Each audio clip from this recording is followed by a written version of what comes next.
You know, it seems to be just human nature that we look for a shortcut, you know, a quick fix. Sometimes, you know, we hear the get-rich-quick schemes, and human nature, that it seems to be part of it, and it doesn't stop when a person's a Christian. It's still a part of us, and you see this where people want this like magic formula to be blessed by God. You know, I know you've seen, if you're on Facebook at all, you've seen the Facebook memes, I'm not even sure what they're called, memes. Thank you, Charlie, for that cultural help there. Yeah, the Facebook memes of share this post within 3 minutes and God will bless you. You'll get an answer to prayer. They're all over. You see these people, and it's been good to see lately some other, you know, I guess you'd say the anti-post where it says God's not a magic genie that you can rub the bottle and control what He does. That's so great, but just the fact there's so many of those out there tells you, again, they want this magic formula. We want this, you know, we'd love it if it were true. You know, several years ago there was a book, and it had some good things, but, you know, the prayer of Jabez. There were some good things about it, but I heard some people, and it was like, oh, this is it. I found it. You pray this prayer, and God's going to give you just whatever you want.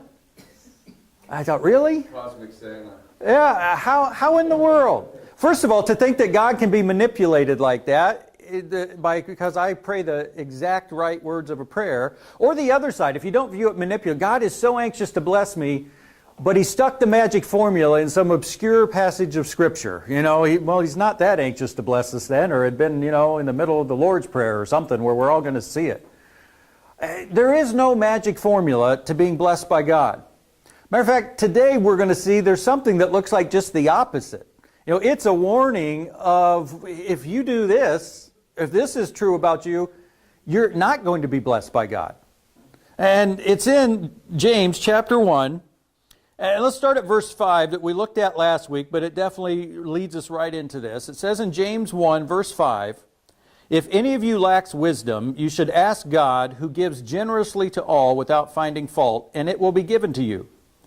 But when you ask, you must believe and not doubt, because the one who doubts is like a wave of the sea, blown and tossed by the wind. That person should not expect to receive anything from the Lord. Such a person is double-minded and unstable in all they do." Do you see that there? When you ask for wisdom, you must believe and not doubt, because you won't receive wisdom, but verse 7, that person should not expect to receive anything from the Lord. Anything. Has that verse ever jumped off the page at you? Like, wow. Here's something that it says, if this is true of me, I won't receive anything at all from God. I say it's like the anti-magic formula. This is what's going to keep you from getting anything. Well, let's look at this. We're going to look at this passage today. It comes as we're in this series that we started a few weeks ago on James, the book of books when it comes to this practical book of down-to-earth stuff, and we're certainly seeing that. And we're seeing these practical things it talks so much about. When you look at the whole book, what I got from it is they're God's expectations for us. So the series is Divine Expectations. Here's what God expects. And we've seen it already. You know, we're seeing it in this passage here. If any of you lacks wisdom, you should ask God. That's what God expects. But He also expects a certain thing from you. Ask, believing without any doubt. We saw the first verses that give us the context for this. James chapter 1, verse 2. "Consider it pure joy, my brothers and sisters, whenever you face trials of many kinds." That's what God expects of us. "Because you know that the testing of your faith produces perseverance. Let perseverance finish its work so that you may be mature and complete, not lacking anything." That is, again, one of the most difficult passages. These section of verses, hard to understand, and maybe hard to understand, well, how do I do it? And so one thing we said, the key to this first passage in James, verse 2 and following, is you have to understand what it means. And that's been a problem. And so we went through it. We spent a whole week, and I summarized it like this. What James is calling for is, first of all, a decision. When it says consider it pure joy, it doesn't mean you face a trial and your automatic reaction is going to be, wow, No, you have to consider. You have to make a determined decision. I am going to face this difficult situation, this trial. And we said that can be external things that everyone faces, like natural disasters, whatever. It can be persecution as a Christian. It can be temptation. Whatever it is, I am going to face it with joy. I am going to consider it pure joy. He's calling for a decision to possess, and here's really the key, an attitude. Joy is not a feeling. Joy is not an emotion. Enjoyment is. Joy is an attitude. It's a state of mind. It's a frame of reference for acting. I'm going to have joy, and based on that, here's how I'm going to act. My reaction might be different, but my action, what I'm going to choose to do. And we define joy, and again, there's no one set definition, but here's what I put out there. Joy is confident assurance that things will work for God's glory because He's in control and He loves me. Confident assurance that things will work for God's glory. And that's what I want. That's my ultimate why, is for God to receive the glory. Well, I can know it will happen. Now, that doesn't mean it's all going to turn out great. That's not what my confident assurance is. It's that God can receive the glory. So that's the what. And we said we need to realize, in this sort of circle of what we're aiming for, oftentimes we focus on just the what. Most of us know what to do. The problem is we don't always know how to do it. So James gives a how, a decision to possess an attitude based on an understanding. This is how you're going to be able to consider it pure joy. When you understand, first of all, that whatever the trial is, it's your faith that's being tested. It says, because we know that the testing of our faith produces perseverance. That means whatever the trial is, some trials may test our patience directly, some may test our forgiveness, our willingness to forgive, some may test our self-control, all those things directly, but ultimately they are testing our faith in God. God, do you know what you're talking about? Really? You said I need to be patient. You said I need to forgive. You said I shouldn't get angry. I need self-control. Do you really know what you're talking about? Do I believe you know what you're talking about? Do I have the faith that I'm going to follow that? I'm going to rely on it. I'm going to surrender to your principles, your plan. Do I trust it's worth it to follow you? And then also, because I know, not only is my faith being tested, but the testing of my faith develops, it says perseverance, and we said it's like a persevering faith. It doesn't just see what's there in my faith, it helps my faith become stronger, and that perseverance, that persevering faith, it says will result in maturity and completeness. And that's the last part there. Based on an understanding which develops perseverance and results in maturity and completeness. Maturity is that level. I've reached, Christian adulthood. I'm not perfect, but I'm not a child. And completeness. I know about all the Bible. I don't know the Bible perfectly, every detail, but there's no big chunk missing so that I'm only focused on God's love and not His holiness, or holiness and not His love, or one or the other, or something like that. I've got all that. And this leads to the ultimate why. Again, you have the what, you have the how. In this case, consider it pure joy. The how, because you know that the testing of your faith, and it's my faith being tested, I can stand up to this, I trust in God. But the ultimate why is, I want to become more mature and more complete, because first of all, that helps me be closer to God. My goal is to become like God, like His Son, so I can be close to Him. And then the ultimate, the very inside of the bullseye, why, is because that's going to bring God glory. When I face a trial with joy, as I grow and mature, that's going to bring God glory, and that is my ultimate why. Because it's not even enough to know what to do and how. There's probably a lot of things in this world where I know what to do and I know how to do it. Why should I do it? So we see all of that in this verse. And then it leads into what we saw last week, verse 5. If any of you lacks wisdom, well, why is he talking about wisdom? This is going to take wisdom to do all of that. If you lack wisdom, you should ask God, who gives generously to all without finding fault, and it will be given to you. We talked about wisdom and the difference between knowledge. Knowledge is knowing what my desired end is. In this case, consider it pure joy so that I can be mature and complete and closer to God. Wisdom is knowing how is the best way to do that.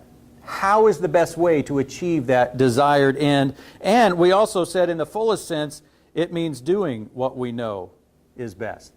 You can be knowledgeable without using your knowledge. You're not wise until you use your wisdom. Then you're complete. Then that's part of the completeness. You've got it there. The knowledge is complete. The maturity is there. And wisdom is that part of us that says, you know what? I know what the Bible says. I know, but boy, I don't always want to do what it says. This got to be a little different. I want to act this way. I want to face this situation.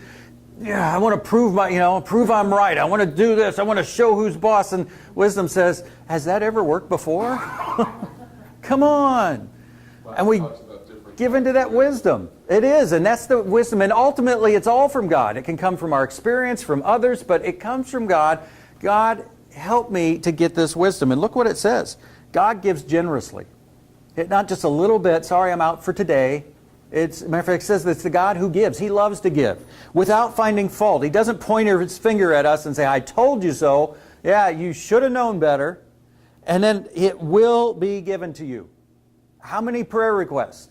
God says, you pray and I'll give it to you. Just wisdom. But look what it says then. I said last week there's a condition. But when you ask God for this wisdom, you must believe and not doubt. That's all. You must believe and not doubt. We're going to see the New American Standard not have any doubt. Any at all. And it says, because the one who doubts, wow, he's like a wave of the sea blown and tossed by the wind. That person should not expect to receive anything from the Lord. Such a person is double-minded and unstable in all they do. Wow. We've said this whole passage, it's based on understanding. And today it's no different, although it adds another element. There's also an element of we need to do a little different translating. None of the major translations get this right. And I don't say that to undermine, your confidence in the Bible. The major translations are wonderful, but every once in a while there comes a part where they translate something a little differently, and it misses the point. And so we're going to look at this today, and in this passage I think you can tell the key elements are this idea of believing and this idea of not doubting. Everything else sort of follows from. So let's look at those. First of all, we need to believe. And right off the bat, I'm going to tell you, a better way to understand that word is the word faith. And so if you look in James chapter 1, verse 6 in the New American Standard, it says, but he must ask in faith without any doubting. And that's really a better translation. And let me tell you why. First of all, faith and belief are synonyms. Faith, belief. They're both nouns. They mean the same thing. Sometimes they're used differently, though. Some authors, Bible authors, will use them differently. James uses them differently. John, he uses it differently than James. And so you have to look at the context there. Both of them can translate the same Greek noun. You come across the Greek noun, you could translate it faith or belief. Now, I think we realize you come across the Greek verb, there's no verb form of faith. Belief becomes believe, but there's no faithing, faith. There isn't a verb form. So that obviously is going to influence how a word gets translated. In the NIV and the New American Standard, two of the major ones, the Greek verb is always translated believe, believes, believing, or sometimes it's translated believers from those who believe. So they take the phrase those who believe and they say believers. But they translate it that way. The Greek noun is always translated faith. The noun is there, it's always translated faith. Except one time in the NIV, the new NIV uses belief. So again, to try to set this up here, well, James 1:6 is like the exception to this. In the NIV, it ignores things. Donovan, you'd help me out a lot if you could sit still. Thanks. In the NIV in 1:6, first of all, it ignores the word ask. I mean, look at the New American Standard Version. But he must ask in faith. But the NIV says he must believe. They totally ignore the word ask. And then also, it translates the Greek noun with a verb. It's the noun there. Faith, belief. They translate it, must believe. And here's the thing. In general, that might be okay. And you're thinking, Steve, I didn't come here for a grammar lesson. I hated it in school. I hate it today. In general, it would be okay, but not in James. James uses the verb differently than the noun. He uses what's translated in other places believe differently than when he uses the noun and it's translated faith. And they ignore that in this verse, and it adds to this confusion. So first of all, let's ask, to understand how they can have different meanings, what are the three, and it's not so much meanings, it's aspects of this word faith. It's not like they're totally separate. They build on each other. First of all, you have faith as truth. The word faith can be used to mean that the truth of the Bible in general, the principles of the Bible. This is Jude 1:3. Jude writes, he says, I felt compelled to write and urge you to contend for the faith that was once for all entrusted to God's holy people. See, he's talking about the biblical principles. He says, you have received the truth, God's truth. I'm writing for you to contend for that. There's people coming in trying to distort it. There's people coming in contradicting it, arguing against it. You need to stand up for the truth, the faith, once delivered. So there's faith as truth. And that one there, again, it's the least common. That's like the only verse I think in the Bible. But it's the basis. Because you take that faith as truth, and the next one, faith as assent. Faith is assent, and that's intellectual acceptance. That's a judgment of the mind regarding a truth claim. So someone says there is a God, that's the faith is truth. Well, do I believe it or not? Do I assent to it? I believe that something is true or I don't. So faith can be used in that way. And often that's translated believe. James 2:19 says, you believe there is one God. In your mind, you've heard the statement, there's a God, you believe it. Good, he says, even the demons believe that and shudder. And so you can tell from that, it's just in their mind. They believe without a shadow of a doubt there is one God. They believe it. As a matter of fact, they believe all the major doctrines. Jesus was his son, he died for sins, rose from the dead. Demons believe all that. Now, you do have to realize, and I said, it's not like you can take this and apply it everywhere, because in the book of John, John uses believe to include not only I believe in my mind, but this next aspect, faith is trust. So you have faith is truth. Here's the statement. Faith is belief. I believe it's true in my mind. Faith is trust. I commit to it. I'm surrendered to it. I rely upon it. There's a big difference there. It's a commitment of the heart. Assent is a matter of the mind. Trust is a commitment of the heart. I am going to trust. This one could be described as belief in a person or an idea. It's one thing to say, I believe that is true, but if you say, I believe in a person, what are you saying? I'm like committed to him. I believe in them. Everything they say, but I'm committed to them. I believe in them. That's the difference. And this can be used regarding salvation, Galatians 2:16. Know that a person is not justified by the works of the law, but by faith in Jesus Christ. So we too have put our faith in Christ Jesus, that we may be justified by faith in Christ and not by works of law. In other words, we don't trust in, we don't rely upon, how am I getting to heaven? Well, because I've done so many good works of the law. That's what I rely upon. No, this is saying the faith I rely upon, I'm surrendered to Christ. That's my way of getting into heaven. The Bible says it's true, I believe it's true, I'm committed to it. Faith is truth, assent, and faith as trust. And it's also, you can apply this kind of faith to provision, that God will provide for my needs. And that's what we've seen in the first part of this chapter, where James says, consider it pure joy, my brothers and sisters, whenever you face trials of many kinds, because you know that the testing of your faith. How are trials testing my faith? Well, who am I going to rely upon? Who am I going to commit to? Who am I going to surrender to in this situation? Am I going to try to do it all myself, or am I going to rely upon God? That's what's being tested. Am I going to surrender to God's principles when a part of me says, hey, I'd rather do this? That's what's being tested. Not just I believe God's words are true. Best, I do it. I commit to it. I follow through on it. If you were to take this into, again, try to illustrate this in another situation. If you had some terrible disease and you go to the doctor and the doctor says, here, take this, it will make you well. That's the truth claim. Doctor is saying, if you take this, it will make you well. Well, you're now faced, do I believe it or not? Do I believe it's true? And if you believe it's true, then what's the next step? You take it. I take this medicine. I rely upon it to cure me, to make me well. And so you've got all three of those aspects. The truth, the belief, the trust. And usually the assent is, we describe that as belief. That just in my mind, that one is never called, faith. Faith includes the other. So oftentimes that one's called belief. That's in the mind, where faith is that commitment. I've taken it a step further.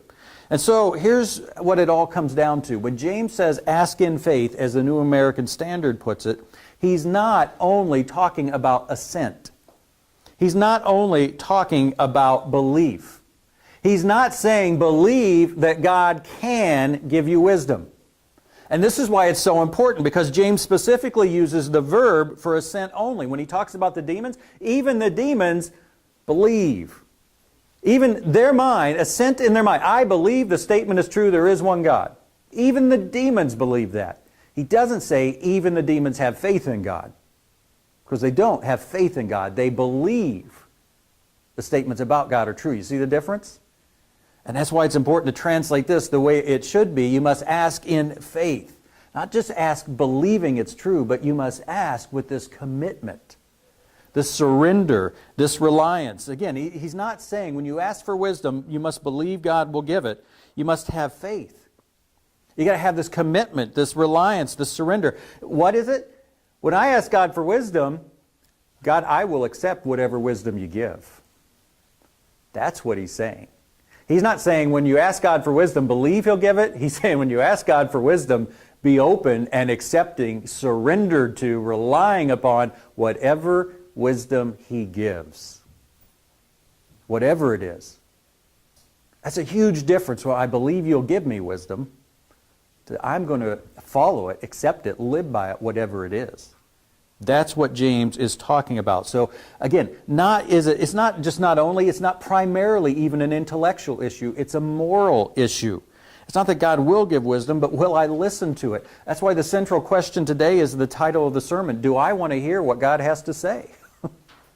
That's the real issue here. As I ask God for, please give me your wisdom, do I really want to hear it? Or have I decided, here's some things I don't want to hear? And that leads right into the next. Again, you have these two key components here. You have the belief, which should be translated faith, but also you have this idea of doubt. And this one is missing the point to all the major translations. Because when we hear the word doubt, what do we think of? I doubt it intellectually. You've made a statement, and I don't believe it's true. It's not likely to happen. I don't think it's true. I don't think it's likely. If I were to tell you the Jaguars are going to beat the Patriots today, Gene would say, I doubt it.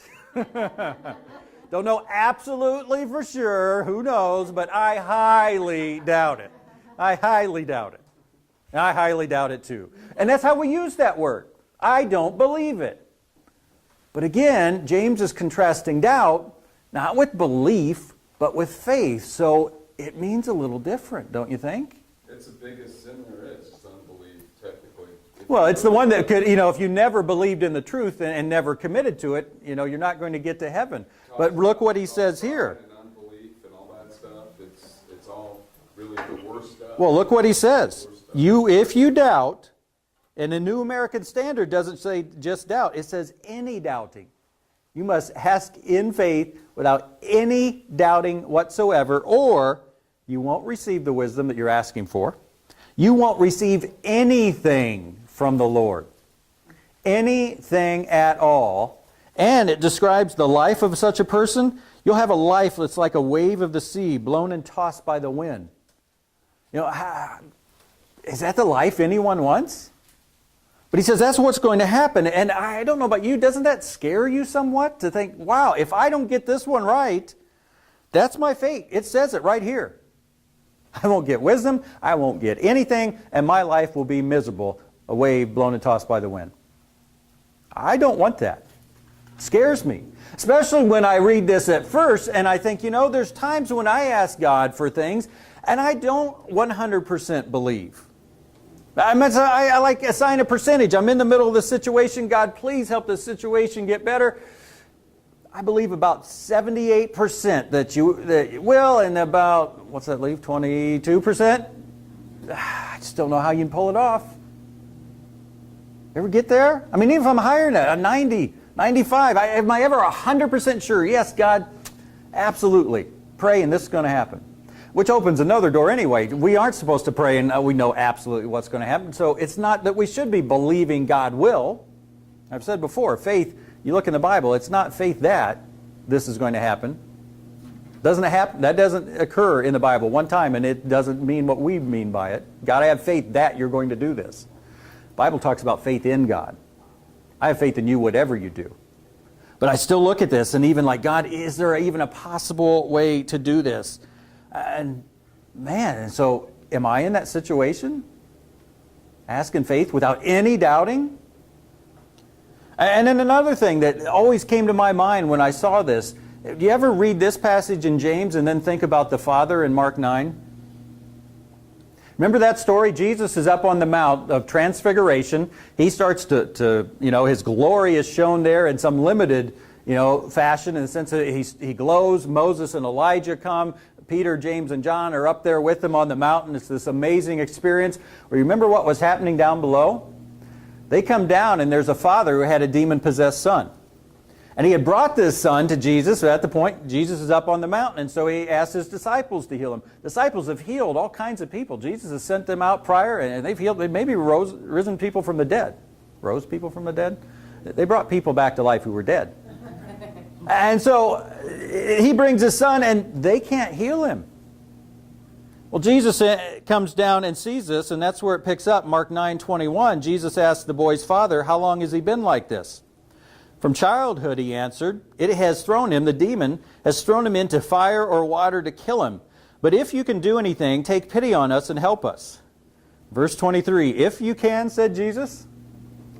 And he's not rubbing it in the guy's face. I mean, you can't blame the guy. He came here expecting this child to be healed. Let the disciples give it a shot. Probably, you don't think they probably tried once and it didn't work. And they probably tried a few different approaches and angles and, let's do it this way. And how about this? No, you take it. They weren't able to heal his son. And so he says, if you can. And Jesus says, if you can, everything is possible for the one who believes. Immediately the boy's father exclaimed, I do believe. Help me overcome my unbelief. That was honesty. It's honesty. What I said was honesty. But look what he's being honest about. I do believe 83%. Help me overcome that 17 that I just can't get rid of. I mean, I just gave your apostles 12 shots. They couldn't get it done. I'm hoping you can. I believe, but I'm not absolutely sure. He had some doubt. But what happened to his son, you remember? His son gets healed. Well, how does that fit with James? James says, listen, you ask in faith without any doubting, because if you doubt at all, you won't get wisdom. You won't get anything you ask for. This father got his son healed. How do those two line up? Well, remember what we've said about faith. Faith has different aspects. Starts with the truth claim itself, but then you have, do I believe it's true? The assent, the intellectual, the in the mind. Then also, will I commit to it? Will I surrender to it? Will I rely upon it? That matter of the heart. And again, most often when we use the word doubt, it's the opposite of that first, not the truth, it's opposite of belief. I don't believe the Jaguars are going to beat the Patriots. I doubt it. I doubt it's going to happen. It's the opposite of that belief. But James is using the word, the opposite of that commitment side of faith. Again, faith, there's belief, I believe it in my mind, there's commitment, I'm committed to it in my heart, I surrender to it, I rely upon it. James is using doubt opposite of that, not belief. It's not a matter of believe God will give you. We just said, believe He will give you. It's have faith. God, whatever wisdom you give me, I'm going to accept. I'm committed to it. Well, James is using this word doubt as the opposite of that. You must have faith, commitment to God, without doubting, without this side of you that says, no, God, I'm not going to do it. You see the difference? Well, isn't it possible to have all of that and then still not be God's will for you to get that? And then Absolutely, whether it's God's will. But he's not adding that qualification. He's simply saying you must ask in faith without any doubting. But that doesn't assure automatically that you're going to get what you want. You need to have all that. It doesn't assure. This is still not a magic formula that says if I ask in faith without any doubting, I'll get anything I want. But it is a clear statement that says if you don't ask in faith, if you do have doubt, you won't get anything you want. You see the difference? Again, it's still not a magic formula, but it's very clear. But here's the thing. Again, it's not a matter of I believe in my mind and I don't doubt that it's true. It's a matter of, God, I have faith. I'm committed to whatever answer. I'm not going to undermine that commitment. And even the word, this is the reason why doubt is a bad translation here, and all the major translations use it. Again, and here's the thing, you may think, well, I don't know Greek, how am I supposed to get this? Well, if something doesn't make sense, and again, when you read this passage and then you read the Father in Mark, some part of you should say, wait, those two don't go to, how do you figure it out? And that causes you to dig deeper, whether you can do it yourself or you ask someone. That's what I did. I looked at that like, something's not right here. And as I dug deeper, this is what I found. The primary meaning of this word that's translated doubt, again, can it mean doubt? It can, but more often than not, it means to judge. It means to contend against or fight against. And I put some other verses where this exact same word is used. 1 Corinthians 6:5 says, is it possible there is nobody among you wise enough to judge a dispute? You wouldn't say nobody among you wise enough to doubt a dispute. Judge.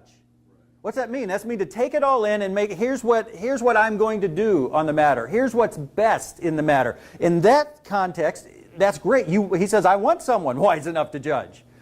But James is saying, don't ask God for wisdom. God, how's the best way to get through this situation? And then sit back and say, all right, God, I'm going to see if I like your wisdom.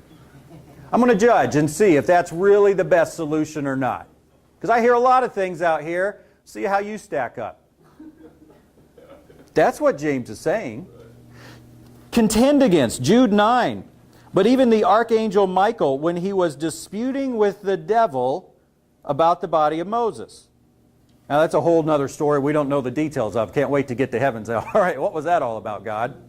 Because it doesn't tell us about that anywhere else. But look what it says. It's that word disputing with. You wouldn't put, even the archangel Michael, when he was doubting the devil about the body of Moses. No, he was like, somehow he was fighting, contending, arguing. Well, apply that meaning to James. When you ask God for wisdom, you must ask in faith, total commitment and surrender, not contending against God. Like, God, no, I'm not going to do that. Tell me what's best, but if it's this, I ain't doing it. See, that's a whole different thing than you must believe God will give you wisdom. Don't doubt that in this situation it's too complicated even for God to figure it out. And that's how I've looked at that in the past, and it's how other people have. Believe and not doubt. And I've never, there's times I'm in something that's just so complicated. God, I'm not even sure you can figure this out. I believe you can about 97, 98%, but there's a part of me that says this is just so messed up. That says, that's okay. That's your human, yeah, you're going to have that. But he says, what I won't allow is for you to ask me for wisdom and sit back and say, I'm only going to listen to it if it's this. To say, God, let me see how your wisdom stacks up to other things I've heard. And it's not even so much that he won't give it, he can't give it. Because we're saying, here's all I'll let you give me, is right here. It has to fit in this lens. Which leads into what we're talking about. It's supported by verse 8. But when you ask, you must believe and not doubt, because the one who doubts is like a wave of the sea, blown and tossed by the wind. That person should not expect to receive anything from the Lord. Verse 8, such a person is double-minded and unstable in all they do. Now, he who doubts, it says, is double-minded. Well, what does that mean? Literally, the word means double-souled. In the New Testament, the word only occurs here and in James 4:8. There's no examples of it prior. A lot of people think James made up this word. You know, he took a little bit of this word, a little bit of that word, said, this is the word that conveys what I need it to convey. And so double-souled. And so the only help we have on what's it mean is where he uses it again in 4:8. Well, look what he says. Come near to God, and he will come near to you. Wash your hands, you sinners, and purify your hearts, you double-minded. Now that last part, what is that? Wash your hands, you sinners, and purify your hearts, you double-minded. That's Hebrew poetry, remember? That's how they do their poetry. The word for it is parallelism, exactly. They think you say the same basic idea in two slightly different ways, and they're like, wow, that's beautiful poetry. Okay, that worked for them. It's really helpful for us, because look what lines up. Wash your hands, purify your hearts. You sinners, you double-minded. This is not a person that can't make up his mind. He's not saying you're a sinner if you can't decide whether to have chocolate or vanilla, or where we're going for lunch after church. You sinners, double-minded, you can't make up your mind. No, he's saying person who doesn't have a full commitment to God, double-souled. I'm with you, God, in this situation, but I'm not with you over here. I think I know better over here. You sure God, you know what's best when it comes to not killing people, not murdering. Wow, you know what you're talking about there. But boy, when it comes to being honest and not lying all the time, no, I think I know a little better. When it comes to having self-control, not getting angry, I got you beat, God. My wisdom better than yours. Well, that's expecting your God to be a God of convenience and helping you when you need Him. Right, double soul. God, when I need you, I'll have you, but when I don't, no, I'm on my own. See, it's not double-minded, can't make up my mind. It's double-souled. I've made up my mind. I'm going to take God when I want Him and it fits me, and not when it doesn't. That's what James says, and it says that, you sinners, you double-minded. And so when he's saying there, such a person is double-minded. It's not he has trouble making up his mind, not he has trouble believing. He isn't committed to God. He's just in it for the convenience, when it fits me. And it corresponds to James' description of someone who doubts. Look what he says. A person who doubts is like a wave of the sea blown and tossed by the wind. See, the doubt isn't, I don't know for sure God can. It's I'm not committed to it. I'll see if I like it. Well, he says that kind of person is like a wave of the sea blown and tossed by the wind. He's up one minute, he's down the next. Whatever the sea's doing, situation, that's how he's doing. There's no stability there. Because I'm not grounded on God. I'm grounded on the situation. Oh, it's going well now. Oh, I don't like it now. I'm up, I'm down. He's unstable in all he does. That word means restless, confused, and conflict. It's the word that's used of a drunk person trying to walk. So you know what? If you aren't committed to God, trying to walk, you might nail the line, for a minute, but then you're off the next. And that's what our life's like. If we don't have this faith, this commitment to God, if we have doubt. So again, go back and apply this. James says, consider it pure joy when you face trials of various kinds, because you know that the testing of your faith develops perseverance, and let perseverance finish its work so you may be mature and complete, not lacking anything. And if you lack the wisdom to be able to do that, ask God. He is waiting to give it generously, faultlessly. He'll give it to all, for sure. The only condition is what he says here. You have to ask in faith. Not just I believe you can, believe you will give me wisdom. God, whatever it is, I'm open to it. Ask in faith without any doubting. Don't be sitting back saying, God, when I hear that wisdom, I'll see just what I think of it. I'll let you know if I'll follow it or not. That won't work, James says. It'll prevent us from receiving the wisdom. Again, it's not that God won't give. He's up there being stingy, like, I'll show you. He can't give it to us. We've already said, God, the only wisdom I'm taking is what fits right in my preset notion here. God says, well, my wisdom's outside of that. I can't give it to you then. I just can't. You won't get it. You'll miss it. Or anything from God. Well, why anything? Well, the blessings from God come as what? As we live for God, as we live the life He intends, as we live by His wisdom, committed to Him, without that doubt of uncommitment. Again, I hate to even use that word doubt, because it's not what it means. Without the contending, without the judging. That's a really interesting point. And it's the only thing that, again, makes sense here. God's not going to penalize us because, I just can't get to 100% belief. That father wasn't there. And a good reason for it. And you and I, we go through tough things. God knows that. And the real key is, what do I act out of? The part of me that believes it's best, or the part of me that, I'm just not sure? I act out of my belief. But it's one thing to just sit back and callously say, God, I'm not going to live. I'm not committed to you if I don't like what you say. That God won't tolerate. He can't. He's God. To say the God of the universe, the creator of the universe, sustainer, and sent His Son to redeem us. God, tell me what you got to say, and if I like it, I'll do it.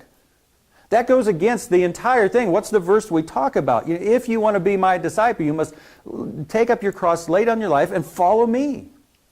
That is not someone who says, God, if you want to be my disciple, when I tell you what to do, you tell me if you like it or not. No, our initial agreement with God is, all right, I'm laying down my life, taking up my cross, and following you. person with the cross was not given a choice. Would you like to rest now? How about that? We want to stop in that little pastry shop before we get you to the crucifixion? There was none of that. That's the image that's used. That's what it has to be. And so what's the root problem today? I still think every time we look at it, there's something that it's even deeper than everything else.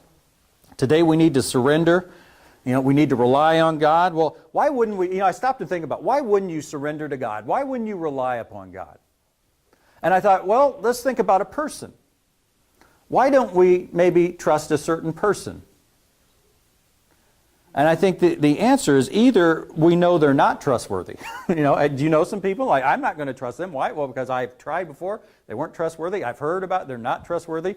Or I don't know them enough to trust them. Not that I know they're not, but I don't know they are, and this is pretty big. I'm not willing to trust them. Well, think about God. Definitely, if we know Him at all, it's not that we know He's untrustworthy. The only option is we don't know God well enough to trust Him. Because if you really knew, again, stop and think about it. If I really knew, if it just really has soaked in, He is the creator of the world. And why did He create? Because He wanted a relationship with me. He's a sustainer of all, and we've seen this through Genesis. Look at all He's done to fulfill that promise. Like, okay, you screwed it up, but I still want a relationship. I'm going to send my Son. It's going to take a lot of work, and we're seeing that through Genesis. And then He finally does. He sends His Son, and His Son, who is God Himself, says, I wish there was a plan B, but if there's not, I'm going to do it. You really get to know that God. There's no reason not to trust Him. There's no reason not to surrender to Him, not to rely upon Him. And so that's the key to overcoming. I got to get to know God even more. I got to get into His Word and see what it says. I've got to live it out in life. I've got to trust Him. And you know what? God is gracious in the sense He doesn't give us a magnitude 10 situation right off the bat. He starts with us where we are. Trust me in this and see. And then the next one's going to be a little more difficult, and it's going to get more difficult. Trust me, but He starts us out, but we've got to do it. Before we see absolutely how it's going to work out, I've got to trust Him in the situation He's got me in right now. And then also the third leg of that growth triangle, I need to talk about it with other Christians. I need to help them. I need their encouragement. This is not easy stuff. And I got Satan working against me. So His Word, situations, and other people. Well, lastly today, I thought about some questions. Just to try to make this, and I do feel like in this sense it's good to come at things from different angles, and maybe this one will get you, maybe that one. But first of all, what is the makeup of my faith? Now that I know faith includes, again, that truth element, and the Bible says this is true, but those two key elements of belief and trust. It's one thing to ask, do I believe there is a God? Do I believe Jesus is His Son, died for me? I'm assuming the answer for most of us here is yes. But what about the trust side? Because I can't just say, do I have faith? Well, yeah, I believe in God. Because now we realize, well, there's the belief side and the trust. Am I surrendered to God? Whatever He says, all right. Do I rely upon God? God, you and your principles can get me through this situation, or do I rely upon myself? Where's my belief, but where's my trust? Are they both present? Apply it to some trial maybe you faced recently or you're facing right now. Do I believe God will or has provided wisdom, but then the other side, am I committed to following it? It's not just, God, I know you've got a way that can get me through this, but I'm willing to follow it, whatever it is. I had some thoughts about this recently. It's like, okay, I sort of see what you say, God. Oh, man, I like my way so much better. Just seems like, some part of me that just seems that's the way. I'm going to try it again. Hasn't worked all these times, but I'll try it one more. Again, God's up there with the wisdom. I can't receive it because I'm just saying no. And then do I have doubt? And again, that word doubt, do I have this judging, this fighting against? Examine times you've asked God for wisdom and guidance. Were you open to any answer? Or did you sort of have it narrowed down? God, what do I do? Here's the choices, A, B, or C. Which one should I do, God? God's going to give us none of the above sometimes. And we have to be open to that. Am I surrendered? Am I reliant now? I really think that this here is the key to much of the distress and despair, the lack of peace and the lack of joy. It describes it. This kind of person, if you don't have the faith, if you have the doubt, you are like a wave of the sea blown and tossed by the wind. You're unstable. You're a drunk person trying to make your way through life, and you're wondering why this isn't going so well. This is the key. It's not the outward situations. It's the presence of doubt. Presence of doubt. And again, not the opposite of belief. There's always, boy, this situation looks so tough, Lord. All right, I believe you can do it. But it's the opposite of the commitment that says, God, I'll do whatever you tell me in this situation, including I'll endure through this situation if you don't tell me some way to get out of it. Sometimes we think, again, I have faith that God's going to give me a solution to this. No, you need to have faith. I need to have faith in God, whatever. Maybe there's never going to be a solution this side of heaven. All right, God, you're God. I'm not. You're in control. You love me. This can bring glory to you. I can still have joy. Consider it pure joy, my brothers and sisters, whenever you face trials of various many kinds, because you know that the testing of your faith produces perseverance. And let perseverance finish its work so that you can be mature and complete, not lacking anything that God wants you to have. And if you need wisdom to see your way through that, God says, ask for it. I will give it to you. As long as you're really asking for my wisdom and not my check off to what you've already decided. Our life can be different. And if we're looking at it and it's not that way, if I feel a little wave tossed, if I feel a little unstable, I need to look and see. Is this the reason? Definitely the first place to look, because James makes a clear connection between those. Well, what'd you get from that? What do we do with that? How do we become wiser?